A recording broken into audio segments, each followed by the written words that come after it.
What is the most intelligent, yet brutal move in business you have ever heard of? One guy from Enron knew the company would tank, so he intentionally cheated on his wife with a stripper, got caught, then the divorce court made him liquidate all his assets so he could sell his $200 million worth of stock, which apparently let him sell without being charged for insider trading or something. This might be my favorite one of all. Somebody else might be able to source it. I couldn't find one looking quickly. I think that Henry Ford pretended to be retiring and leaving Ford to his incompetent son so that everyone would sell their shares. He then bought all the shares to regain full control of his company. Ford was a freaking genius. The way Uber just fights everything. Need a medallion to pick people up from the airport? Nonsense. Do it anyway and we'll cover your legal battle and fines. You don't want us Portland? We'll launch in a small town in Washington nearby and fight your city council until we are allowed back in. People always talk about how innovative they are, which is largely true, but I think what gets overlooked is their willingness to fight legal barriers rather than simply go around them. Well, frick taxis, that's why. I watched The Founder a little while ago. Ray Kroc basically stole everything from the actual creators of McDonald's and then royally fricked them over. Smart but so brutal. Hollister figured out that their customers spend more when parents aren't hanging around them. That's why it's so dark in the stores and why the music is so loud. They also started placing them near benches and at least 3 doors or fewer away from Starbucks to keep parents out of the store even longer. The Corner. There's a great story in the book Business Adventures about the last great corner by the owner of the Piggly Wiggly. It's too long to relate in detail and he eventually got screwed because Wall Saint changed the rules after they lost, but it was still brilliant. A corner works like this. You own a company. Investors decide your company looks like it's not doing well, so they short the stock. To short a stock, you borrow it from a broker and sell it immediately. You hope that the price of the stock goes down, so when the broker you borrowed it from wants it back you can buy it much cheaper and keep the difference. Now, if you own a company, it's very bad if a lot of people are shorting your stock. Back in the day the short sellers would even start spreading rumors that your company was doing poorly to try and create a panic and force your stock price down. Not very nice. In comes the corner. The main founder of the company finds their stock is being shorted, so they start buying it. They buy as much of it as they can. Ideally they buy all of their company's stock that is available for sale on the open market. Then, when the loans that short sellers took out come due, they have no choice but to buy the stock from the company owner who can gouge them with whatever price they want. The owner has forced the short sellers into a corner, or cornered the market, as they say. The regulations changed long ago so this isn't really possible anymore, but still pretty brilliant in its time. Clarence Saunders. Crazy brilliant guy, also stubborn to a fault, lost his fortune in the end. Crassus made the first organized firefighting team. He would wait to get word that a house in Rome had caught fire, rush there with his firefighters and find the owner. He would then offer to buy the house for way less than it was worth. You see, Crassus was only interested in fighting fires when it was his house on fire. If you didn't sell to him, he would happily stand there and watch it burn and start to spread to other houses. Then your neighbors would come out terrified that their house would be next, and he'd again start making offers for way less than the real value. Sometimes people sold right away, sometimes they just lost everything. But usually, Crassus got his hands on at least one new property each time there was a fire. This is partly how Crassus ended up owning a huge portion of the land in Rome, and got his name in the running for wealthiest person who has ever lived. And that ruthless business cunning didn't translate to battlefield prowess. He led his troops into the embarrassing Battle of Carrhae against the Parthians. The best heavy infantry in the world was woefully mismanaged and pit against mounted archers that ran circles around them and pelted them with arrows. For his trouble both he and his son lost their lives, and then their heads. Steve Jobs was elected CEO of Apple after their share value plummeted. That was caused by Steve Jobs selling all his shares. Well, he ended up owning a huge chunk of Disney, so Apple was just a side project. The story of how small-time soap company got the better of giants like P&G, Unilever etc. Liquid soap has pretty much replaced solid soap in many different settings. Many consumers around the world use liquid soap and prefer it very much over its solid counterpart. Do you know who came up with the first commercially scalable version of it? No, it wasn't Colgate-Palmolive or even P&G. It was a small company, in comparison, called Minnetonka Corporation. The problem: although Minnetonka had a game-changing product in their hands, there was a big problem of market share involved. How could a small-time firm compete against the giants of soap business who would invariably copy the product and then use their deep pockets to control the market? The complication was that nothing of the soap or its production was patentable. Way back in 1865, a certain William Shepard had patented the discovery that by the addition of comparatively small quantities of common soap to a large quantity of spirits of ammonia or hartshorn, the soap is thickened to the consistency of molasses, aka the liquid soap.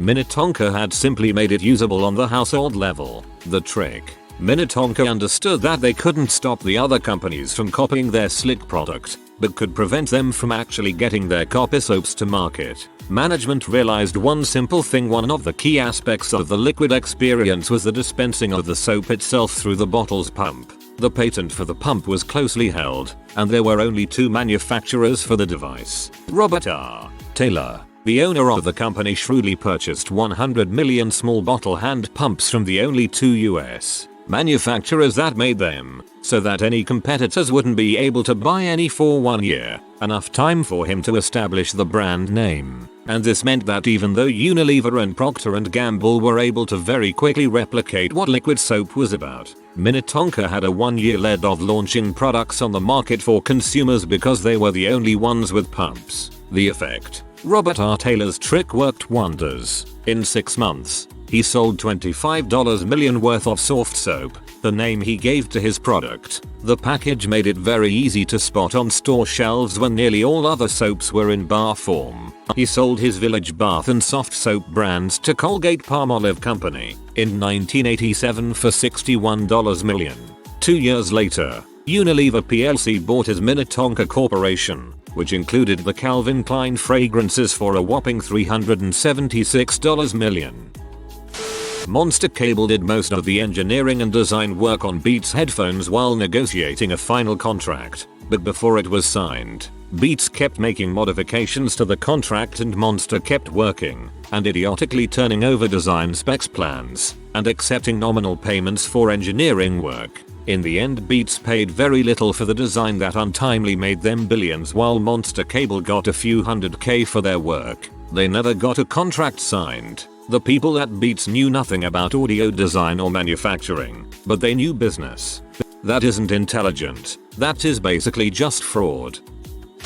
This is an example from college football, but I think it counts since most states' most highly paid public employee is a football coach, meaning it's big business. In late October of 2007, the Georgia Bulldogs squared off against their bitterest division rivals, Florida. This is a relationship so acrimonious that the game is never played on either team's home field, choosing instead the neutral ground of the Jacksonville Jaguars Stadium. Number 9 Florida was coming off of a 2006 national championship win. By contrast, number 20 Georgia had barely broken even within the conference the previous season. On top of that, Florida had had the better of Georgia in 15 of the last 17 matchups. Both teams had suffered exactly 2 conference losses, and so had both South Carolina and Tennessee, who would also play each other that day, making it all but a do-or-die day for all 4 teams, essentially tied for the lead of the SEC East. Game time rolls around and Florida wins the toss. They elect to receive. Following a 15-yard drive, Georgia forces a fumble. Now Sean Moreno then powers his way through 39 yards over the course of 9 consecutive rushing plays into the end zone.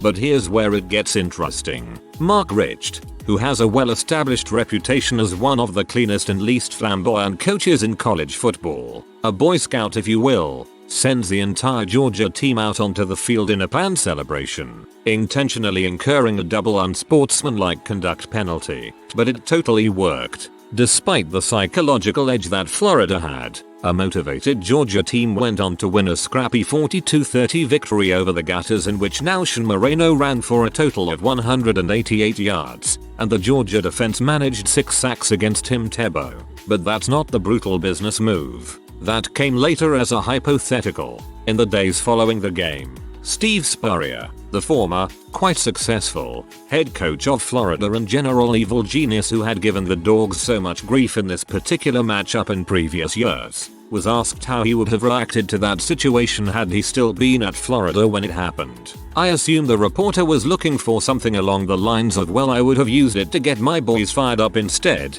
without missing a beat. Spurrier replies that he would have sent his third string out to start a fight, since NCAA rules call for the ejection of any player that leaves the bench for a fight. He would have sacrificed his third string to take out Rich's first, and really probably most of the second and third too. Cold, calculating, brutal, but damn it, smart as heck.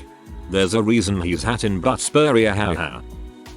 Not brutal, but extremely intelligent. The CEO of a company I used to work for bought land in the 1980s and built an office building on it. Since then he has been leasing the building land back to the company, and their corporate headquarters run out of that office. He's basically been paying himself. It's genius. In the 1930s, the Metropolitan Railway Company bought a load of fields in what was then rural outer London, built tube stations, and then sold the land all around them for houses. Essentially, the land around the station was only valuable because of the railway leading into central London. I would love if someone can help me remember the specifics of this story. Basically, business A was selling widgets and in fierce competition with B selling the same thing. They each kept reducing prices, trying to knock the other out of business. Finally, B's pricing got so low that it could put A out of business if they offered the same pricing. However, A knew that the pricing wasn't sustainable for B, so it secretly started buying massive quantities of widgets from B. B finally folded from the unsustainable pricing. Ray Kroc and the growth of McDonald's. McDonald's was started as a small diner in California by two brothers from the Midwest, the McDonald brothers. The restaurant's differentiating factor was the speed food was made after ordered. While a regular diner made you wait a while to order and get food, McDonald's original goal was to get you food within a minute of ordering. Ray Kroc, a traveling salesman at the time, thought this was a brilliant creation and signed a contract with the brothers, allowing him to franchise the company out. However, he constantly got into fights with the brothers about who he could franchise out to and the quality of food used in each restaurant. Ray felt the brothers were holding back the company's potential. Eventually, he ended up creating a separate real estate company that bought up individual plots of land, and Ray would only allow McDonald's to franchise out to people who leased that land. Effectively, he owned the company. He ended up buying the McDonald's brothers out of the company for around $2 million. In the agreement, he told them he'd give them 1% of year-end company earnings in perpetuity, and he told them they could keep the original store they owned. He ended up reneging on the earnings deal, forced the brothers to change the name of their store, and then opened up a McDonald's of his own across the street from the brothers, driving them out of business. Oh, and he also cheated on his wife with the wife of a franchisee. The man was ruthless. I always liked the story of Kerry Packer selling Channel 9 to Alan Bond. Packer knew Bond was desperate to own a TV station. He also knew Bond didn't have the money to run it. He sold it for over $1 Australian billion in 1987 and bought it back a few years later when Bond was going under at a heavily discounted price. The plans to buy it back at a discounted price were allegedly put in place before it was ever sold. I lived in WA during the WA Inc. years. The place was a constant party. That was an enamoring piece of work from Packer. My girlfriend's dad owns a towing company. In the beginning, there was lots of competition, but there was one other company that was stealing away a lot of his business. So he paid people to park their cars in front of the gates to the rival towing company so that they couldn't get out. He then had the people call up his company to move this. People would see his company towing the car, and his rival was unable to get any business, so after a while they shut down. I'm 100% sure this was illegal on many accounts, but he never got caught, so good for him. The biggest towing company in our town started out by having free donuts and coffee in their air-conditioned lobby to get cops to hang out there, then follow the cops to accidents so their tow truck would be there before you could call one. McDonald's a few years ago, or at least some firm, they got a hold of a ton of seeds to a flower that is rare in California and planted a giant McDonald's sign on a hill on the side of a highway. No one was told and no one noticed anything until the giant M grew. The flower was so rare it was illegal to pick them or cut them, so McDonald's got free advertising. Ford sued the US government for bombing his factories in Germany. A known anti-Semite, Henry Ford contributed to the German war machine in World War II. It wasn't just Ford. A bunch of corporations skirted the rules around doing business with Nazi Germany and then got compensation from the US government. Fricked up crap. The guy who invented liquid soap, soft soap, went to the only manufacturers of pump bottles in the country and placed an order big enough to backlog them for years. Even if his competitors tried selling an imitation product, there was nothing for them to put it in. The way Bill Gates got a contract for DOS even before he actually had it, then bought an OS off of someone else relatively cheap and changed it a little, then resold it. Decades ago, back before Vegas is as expansive as it is today, a family friend bought a plot of land out in the desert. Then he just sat and waited for the city of Vegas to come knocking on his door wanting to buy it from him. He retired early. That doesn't sound brutal, it sounds like property investment 101. Not in business, but history. So, in the 1860s, the West basically conquered China. At that time, China was a fairly peaceful country, with good morals and ethics. They then sold some pieces of China to the English. The English fell in love with China, so they wanted to do more trade with China. China said no, so the English basically got everyone high on opium. Those that weren't high rebelled and were subsequently defeated by steamboats with cannons, brutally, by the English and the French, who also fell in love with China. They forced China to do trade with them, and if a single English or French citizen was harmed, the peaceful and quiet towns of China would be crushed by the cannons of the West. But wait, the story hasn't ended yet. Way in the far, distant lands of Japan, the emperor saw all this. BTW, he was basically a puppet of the samurai, the nobles, etc. So the West go to trade with Japan, and the same thing happens. Japan limits the trade, the West gets upset and prepares to go to war. The nobles see this and see what happened in China, and they're basically like, you know what, frick this emperor, we are the Japanese. So they overthrow the emperor. Very quietly, they then invite the West into their country. What you're probably thinking, and you're right, but here comes the best part. The new Japanese emperor, who is actually in control this time, lets the West do whatever the frick they want. The West is basically like great. Someone who understands business and proceed to get profits by showing the Japanese everything they want and selling them anything they want. Within a few decades, the Japs had learned everything their Western counterparts could show them. So they politely and respectfully turn to the West and say, now we know what you know. Now we will go out in search of trade and conquest. Now we will turn our guns on the innocent should a Japanese citizen be harmed. And they did just that. The West played themselves hard, and they never got over it. For the Japanese turned out to be the best students in the history of the world. Explains why Japan became much more powerful than its neighbors. Back in the day when everyone used the yellow pages, I remember reading about a guy in a small town where there was only 2 pizza places. His competition took out a big nice ad in the yellow pages. It was way bigger than his. So he ran an ad in the newspaper. It said something like, offer expires in 1 year. Get 1 free large pizza with his competition's torn out yellow page ad. Soon there wasn't a yellow page book in town with his competition's ad in it. Good lord, that is genius. Having grown up in the days of opening the phone book, looking up the Piazza Place's number and so on, this must have worked well. In professional hockey, NHL, back in the early 50s there was a player named John Beliveau that the Montreal Canadiens general manager really wanted on his team. So, he signed Beliveau, who was a generational talent caliber player. to a contract stating that, were Bellevue to ever turn pro, the Canadiens would own his rights and Bellevue would have to play for them. However, Bellevue didn't have much intention of going pro. He was already getting paid handsomely in the league he was playing in due to being its best player. So, the Canadiens GM simply bought the league that Bellevue was playing in, converted it to a professional league, which made Bellevue a pro athlete, and thus forcing him to report to Canadiens training camp the following year. He then became one of the Canadiens and pro hockey's all-time greatest players and won 10 Stanley Cups as a player, followed by 7 as a team executive. I'd say that's a pretty brilliant move, buying an entire league just to get one player to play for you.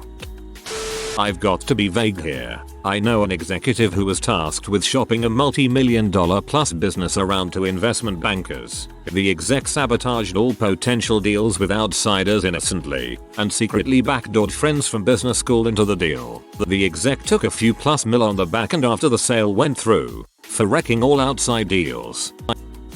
Range Rover had a new model out, had a sample parked right outside of Harrods, with all sorts of things written in the windows, calling out the driver for being a cheater or something. People clicked pictures of that and posted it on social media, so that generated a buzz. More like good marketing rather than brutal business move.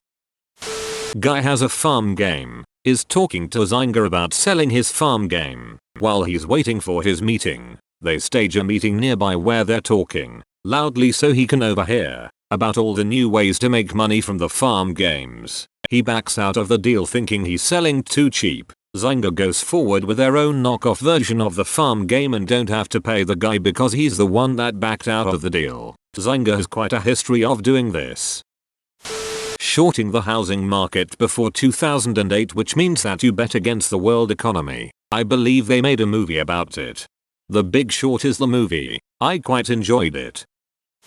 Every flight you on is overbooked because the airline knows that a certain number of people for each flight will likely not show, so they make a bigger profit. And if for some reason most people show up for the flight, they'll ask a volunteer to take the next, and they'll refund their ticket maybe, and usually likely because they're still not losing any money. They might even give more. Unfortunately, if no one decides to volunteer, the airline reserves the right to leave anyone off the flight. A lot more logistics to this, but it all boils down to the fact the airlines aren't regulated. However, it's a lot less wasteful than having a crap ton of empty seats on a plane. Not really brutal, but Nintendo is struggling to keep up with demand because their Switches need a chip that Apple makes, and there is a supply problem with that. It's the same one they put in their iPhones. Of course, 2 days or so after this information releases, Apple makes the HomePod, a Siri speaker that uses the same chip. Screw Apple Mayo. I don't think Apple makes any chips.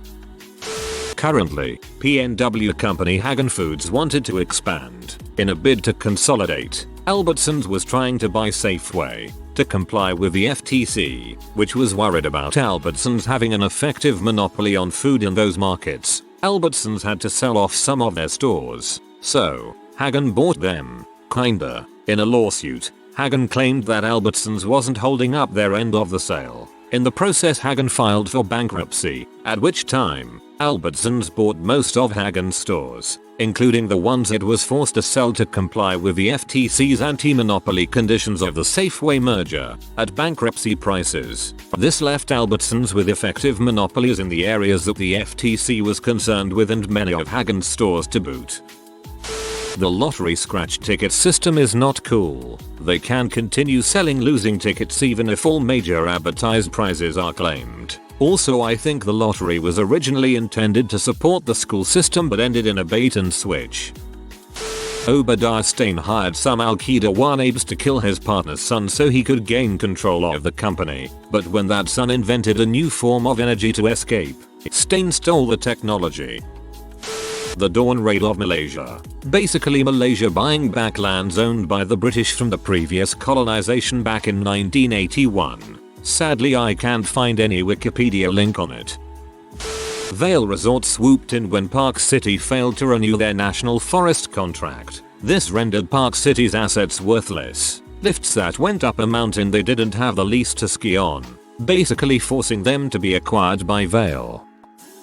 Not sure if this counts, But I read a comment on Reddit the other day that some drug dealers intentionally make some of their product lethal in order to give their users the impression that their drugs are stronger than their competitors. Really surprised that the Rothschilds aren't mentioned in here. Business tactic: fund both sides of a war. Economy crashes. Buy central bank. Control economy.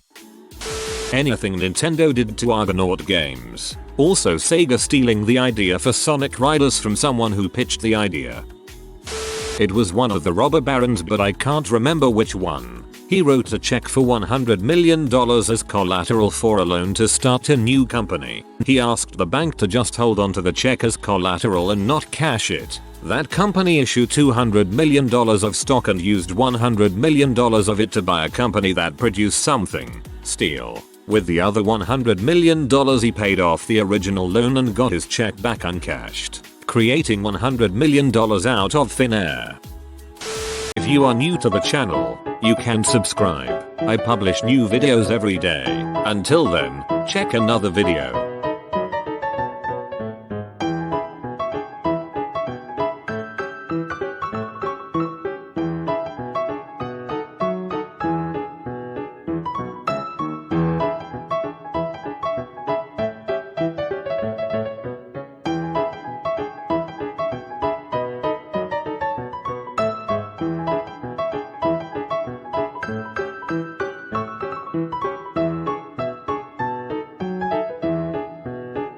Bye for now.